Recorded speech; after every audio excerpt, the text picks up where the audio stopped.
Hi, this is Dr. Maupin with South Alamo Medical Group, and I'm going to be talking about the Walk with the Doc talk for this month.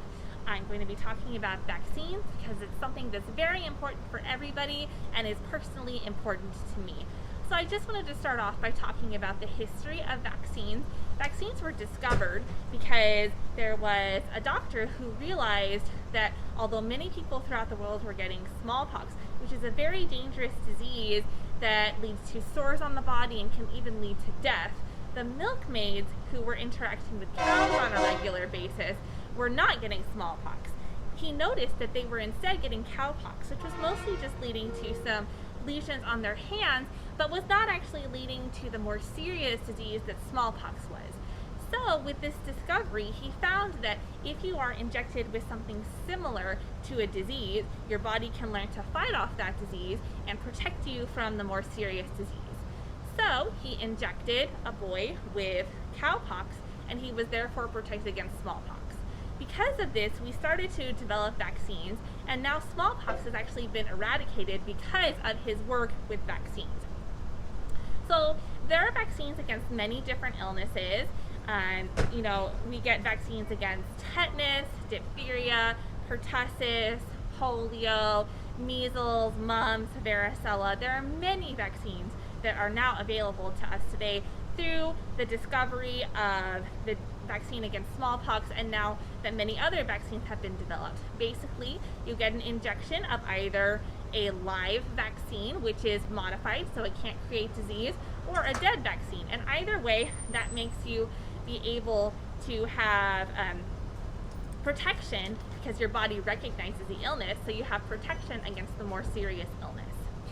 So there are many vaccines that people are worried about nowadays, and a lot of our vaccine hesitancy started around 30 years ago with Andrew Wakefield's paper saying that MMR led to autism. This paper has been debunked many times. There have been many studies showing that there is no link between MMR and autism, and in fact, no link between vaccines and autism whatsoever. But because of this, there's been a lot of vaccine hesitancy throughout the world, and many people have become worried about giving their children many different vaccines. So what are the vaccines that people are worried about giving? Well, of course, the MMR vaccine, which I have already spoken about. It is not dangerous. It is not linked to autism. There are side effects of all vaccines that are possible. The most likely side effects are going to be some pain at the vaccine site, potentially some fever, and then more serious side effects are always possible, but very, very rare. And then other vaccines that people are more worried about are the more recent vaccines that have come out. So I get a lot of parents asking me about the Gardasil or the HPV vaccine, which protects against genital warts and therefore against cervical cancer, penile cancer, and throat cancer. And a lot of parents are asking me, why does my kid need to get this vaccine?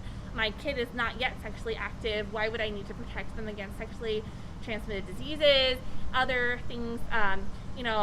That's the main reason that I hear that people are worried. But other people are worried because the initial Gardasil vaccine led to some side effects of fainting, and a lot of people are worried about that.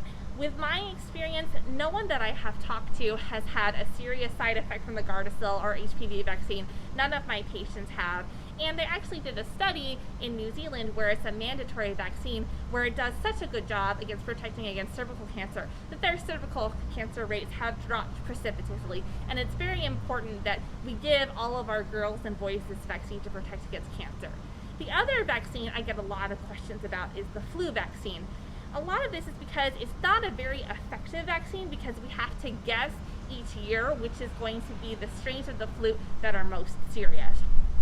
So a lot of parents are asking me, if it doesn't always protect against the flu, why is it important that we get this vaccine?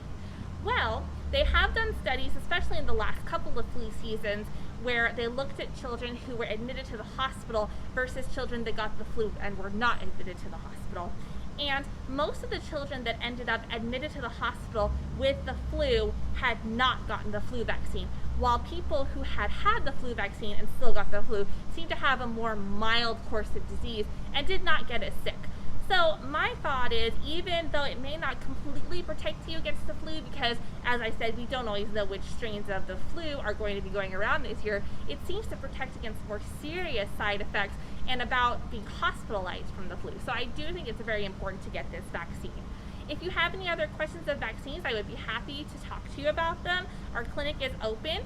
We are at the Barlight location, Suite 201, and we are South Alamo Medical Group. Our phone number is 210-222-0333, and I really want you to all get out there and start walking and go get all your vaccines. Thank you so much.